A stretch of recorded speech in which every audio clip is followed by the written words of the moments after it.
the 52nd Street project, which for me it's interesting because I've lived in the neighborhood forever, but I really didn't and we'll talk about the progression, know about it till it's moved to its new location, because it's like much more obvious to, like, the Where posters are up, and for a long time that building was being built, but the posters were already there. I was like, what's going to go on here? It's right. like, so, but what were some of your first impressions of this amazing organization when you joined back in 91? And it had been in existence for about 10 years at that point, a little bit more. Like a little bit more. 86, they started in 81. Yeah, so you got in there in what, like 91-ish? 91, 92. Yeah, so they were a little bit more. So you found a place, but like, what were some of your first impressions, or how did you feel like you were going to fit in at first in terms of what you contributed to the group?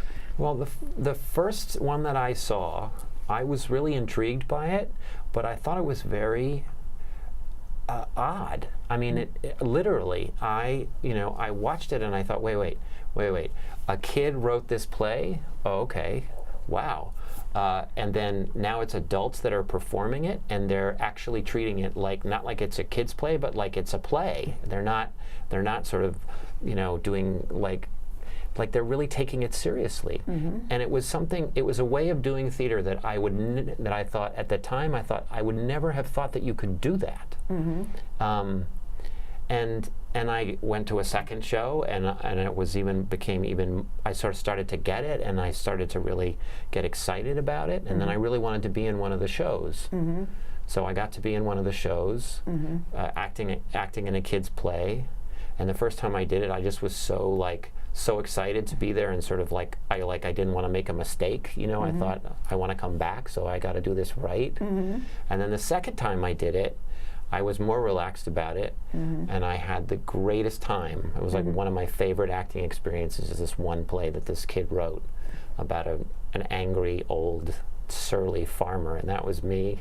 And it was like so much fun. Mm-hmm. The amazing thing that the kids do when they write the plays is that a lot of them, they don't really know much about theater, they don't know much about dramatic literature, and they kind of just reinvent all the time. Like mm-hmm. they make their version of a play. Mm-hmm. And it never stops being surprising. Mm-hmm. We just had some kids write some plays. We're doing a show at the end of the month, and I just came from at work, mm-hmm. like reading these plays again and just sort of taking notes about, well, how are we going to do this thing, how are we going to do that thing, and so on and so forth.